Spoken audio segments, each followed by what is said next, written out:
અમદાવાદ શહેરમાં મમતાને શર્મસાર કરતો કિસ્સો સામે આવ્યો છે। શહેરના કાલુપુર રેલવે સ્ટેશન ખાતે ઘરકંકાસના કારણે 3 બાળકોને બિનવારસી તરછોડવામાં આવ્યા હતા। ટિકિટ બુકિંગ ઓફિસમાં 3 બાળકો મળી આવ્યા હતા।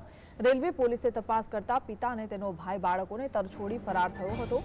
આરોપી રાહુલ રાજપૂત અને પત્ની વચ્ચે ઘરકંકાસ થતા પત્ની ઘર છોડીને નીકળી ગઈ હતી। 3 બાળકોનો ઉછેર પિતા કરી શક્યા, પોતાના જ બાળકોને તરછોડ્યાનું સામે આવ્યું છે। આ બનાવમાં રેલવે પોલીસે સીસીટીવીના આધારે ગુનાનો ભેદ ઉકેલ્યો છે। સંવાદદાતા વીરેન્દ્રસિંહ ભાટી આપણી સાથે જોડાઈ ગયા છે। જી વીરેન્દ્ર, શું જાણકારી? બિલકુલ હિના કે ઘરકંકાસના કારણે 3 જે બાળકો હતા તે બિનવારસી તરછોડી દેવામાં આવ્યા હતા।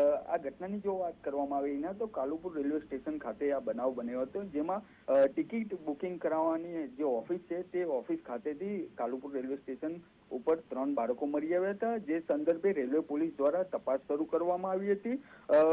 આની વિગતવાર જો હિના વાત કરવામાં આવે તો રાહુલ રાજપૂત અને તેની પત્ની એટલે કે જે 3 બાળકો હતા તેની અંદર પતિ પત્નીને જે ઘરકંકાસ ચાલી રહ્યો હતો તે ઘરકંકાસને લઈને આ 3 બાળકોને તરછોડી દેવામાં આવ્યા હતા, જેની અંદર સાણંદ ખાતેથી આરોપી જે છે તે 3 બાળકોના પિતા રાહુલ રાજપૂત અને તેનો ભાઈ આશિષ રાજપૂતની રેલવે પોલીસ દ્વારા ધરપકડ કરવામાં આવી છે।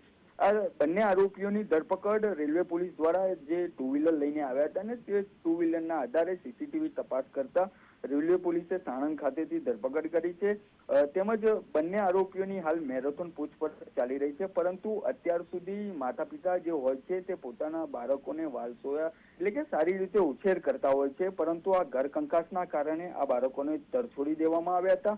હાલ તો બંને વ્યક્તિઓની ધરપકડ કરીને રેલવે પોલીસ દ્વારા વધુ તપાસ હાથ ધરવામાં આવી છે। જી।